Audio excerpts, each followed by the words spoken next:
Welcome to G Fun Facts Online. A specter is haunting the developed world, but for once, it's a welcome one.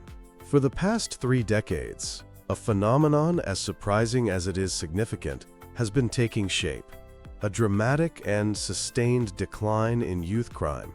In an era often defined by anxiety about the next generation, the data tells a profoundly encouraging story. From North America to Europe to Asia, young people are committing far fewer crimes than their parents and grandparents did. This trend, dubbed the Great Receding, isn't a small statistical blip. It's a powerful, cross-cultural wave that's reshaping our understanding of adolescence and society. So what's going on? Today, we're diving deep into the complex world of declining youth crime, exploring the myriad factors, from iPhones to parenting to policing, that experts believe are driving this remarkable change. The evidence for the Great Receding is overwhelming. Since youth crime peaked in the early 1990s, the downturn has been staggering. In the United States, arrest rates for individuals under 18 have plummeted. Data from the Office of Juvenile Justice and Delinquency Prevention reveals a 78% drop in youth arrests for violent crimes between the peak in 1994 and 2020. That includes a 70% drop in robbery and aggravated assault, and an almost unbelievable 82% drop in murder rates for juveniles. This isn't just an American story. In the Netherlands, registered youth crime was cut in half between the mid-2000s and 2023. Germany, Switzerland, England, and Wales have all reported similar long-term declines since the 90s. Down in Australia, the number of youth offenders continues its long-term downward trend. But the decline isn't a simple flat line across all categories. Property crimes, like burglary and theft, have seen a much steeper and more consistent drop than violent crimes. This is a key clue.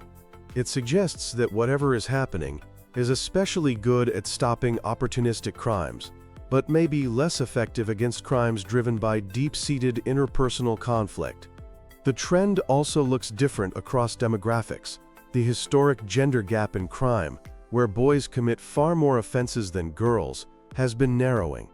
This isn't because girls are committing more crime, but because the crime rate among boys has fallen much more sharply.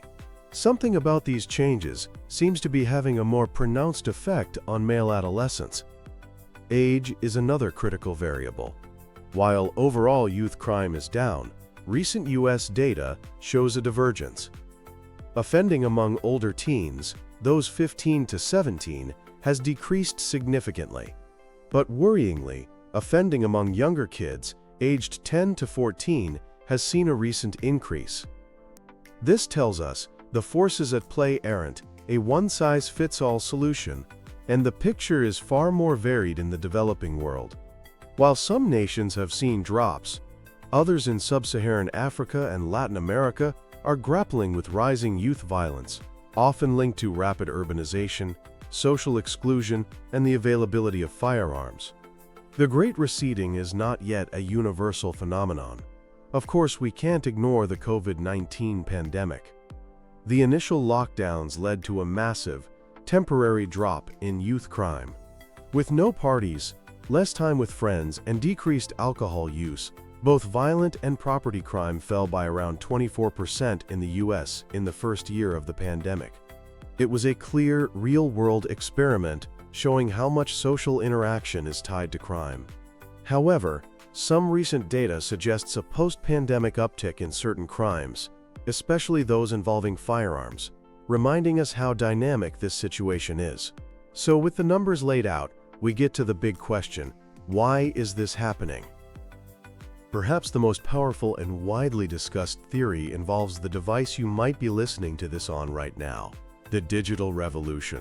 The rise of the internet, social media, and especially video games has completely rewritten the rules of being a teenager. And in doing so, it may have inadvertently designed crime right out of adolescent life. This is the, quote, crime substitution hypothesis. It suggests that young people, engrossed in the virtual world, are simply less available for and less interested in the kind of street crime that once defined delinquency. The logic is based on something criminologists call routine activities theory. For a crime to happen, you need three things to converge in one time and place: a motivated offender, a suitable target, and the absence of a capable guardian. The digital world keeps kids indoors, supervised, or at least stationary, effectively removing them from the physical spaces where those three elements align. Every hour spent leveling up in a game, scrolling TikTok, or watching YouTube is an hour not spent loitering on a street corner, getting into a fight, or breaking into a car. And the time commitment is immense. Research shows teenagers spend a huge portion of their day in front of a screen, a world away from the unstructured social lives of previous generations. This has led to a major decline in in-person socializing. While that raises valid concerns about mental health, it has the unintended consequence of reducing opportunities for peer-led delinquency. For many teens, crime is a social activity. When face-to-face interactions are replaced by virtual ones, so are the opportunities for group-based troublemaking. But technology's impact doesn't stop at just keeping kids busy. The smartphone in every pocket has become a powerful deterrent. In an age where anyone can be a cameraman and a direct line to emergency services, the perceived risk of being caught is way higher. This constant, crowdsourced surveillance is a powerful check on would-be offenders. Mobile phones also transformed illicit markets, especially for drugs. Before the late 90s, drug dealing often involved open-air markets, and the violent turf wars needed to defend them. The cheap, accessible mobile phone allowed dealers and customers to arrange transactions discreetly. This shifted the model from defending physical territory to cultivating private networks, which likely contributed to a significant reduction in drug-related violence and homicides. Of course, it's not all good news. The digital world didn't eliminate youthful transgression. It just moved some of it online. Cybercrime is the new frontier. As social lives migrated online, so did harmful behavior. Cyberbullying, online harassment, sexting, and identity theft have all been amplified by technology. The anonymity of the internet can embolden young people, making it easier to engage in criminal acts without fear of immediate consequences. Social media platforms, in particular, can become vectors for violence. Online beefs and provocations often spill over into real-world altercations. Gangs now use social media to recruit members, taunt rivals, and glorify violence, creating a toxic online culture with deadly results. FBI data shows a disturbing rise in cybercrime against children, and a UK report found that 1 in 5 kids aged 10 to 16 have engaged in online activities that break computer misuse laws, often without even realizing it. Then there's the endless debate about video games and violence.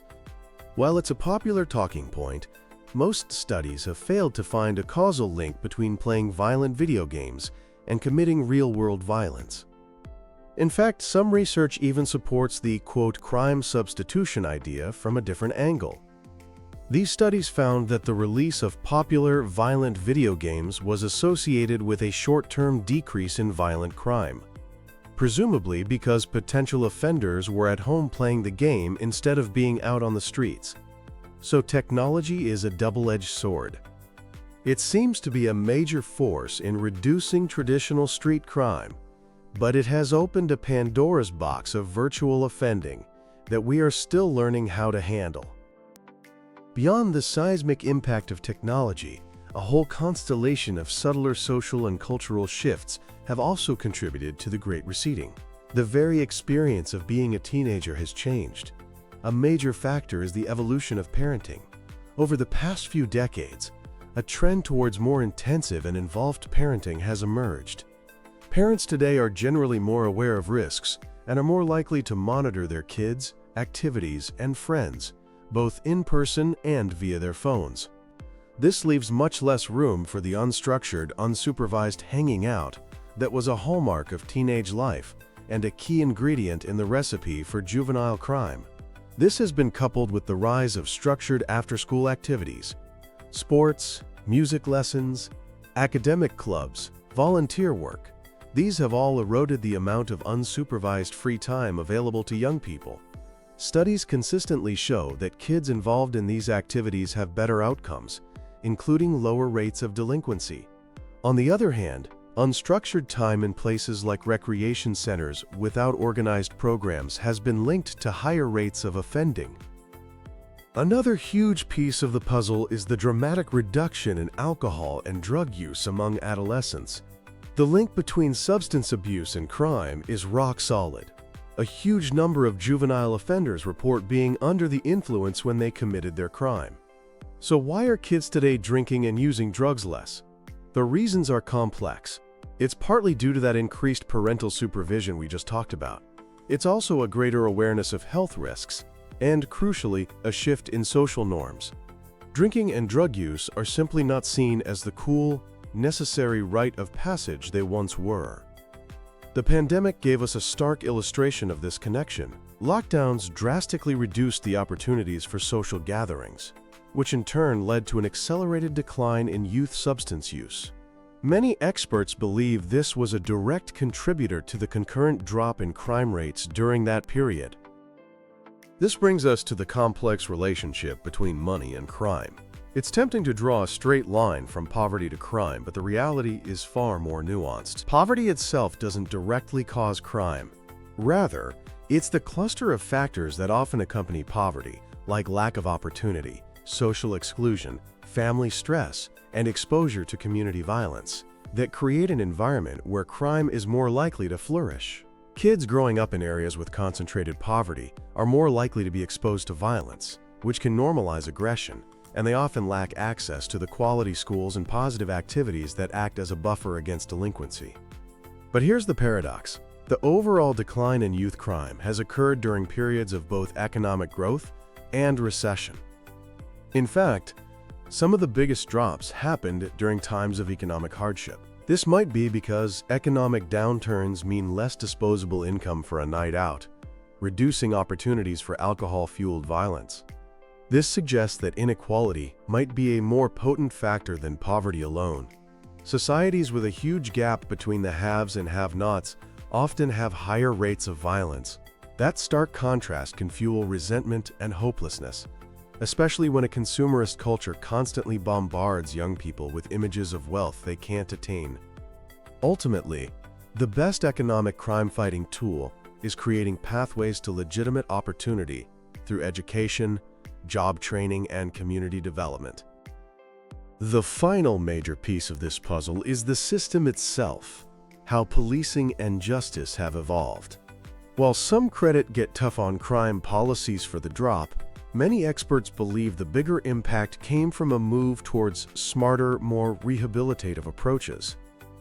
In recent decades, policing has shifted towards being more targeted and data-driven, using analytics to identify crime hotspots and allocate resources more effectively.